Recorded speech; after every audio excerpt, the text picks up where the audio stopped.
There's a place about 40 minutes from my hometown that people only ever mention in passing, the old Whitford Grain Mill.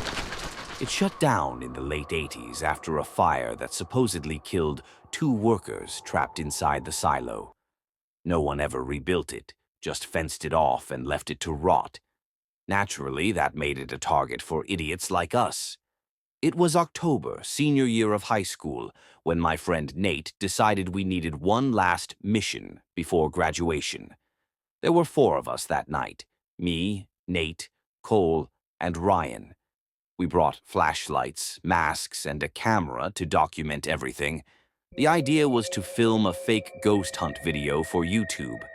None of us actually believed in that stuff, but we figured if we made it look creepy enough, it could go viral.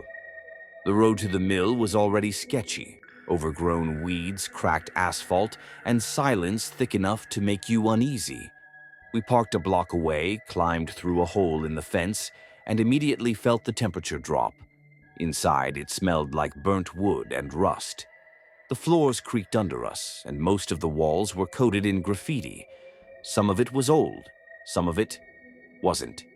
We started filming right away, walking through the first floor, where the giant metal hoppers still hung from the ceiling. Everything echoed. Even our whispers bounced back at us like someone else was repeating them.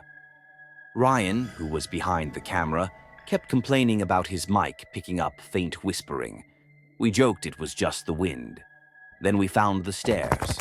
The basement was pitch black, colder than the rest of the building. We hadn't brought enough flashlights, so the light from our phones barely reached the end of the room.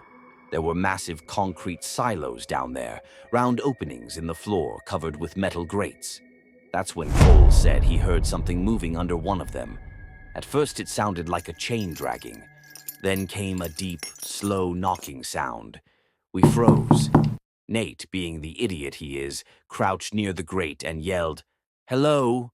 Something answered. A low groan, human but wrong somehow. It echoed up through the hole, followed by another knock. Then a hand slammed up through the grate. It wasn't a trick. I'll never forget that hand. Grayish skin like it had been burned, nails black and broken. We bolted. I heard Ryan trip behind me, but didn't look back. None of us did. We didn't stop until we were outside, panting by the fence. When we finally looked around, Ryan was gone. We thought maybe he'd gone back to grab his camera, but when we returned with police the next morning, the camera was lying by the basement stairs, lens shattered. Ryan wasn't there. They searched the entire mill and the woods nearby for days. Nothing.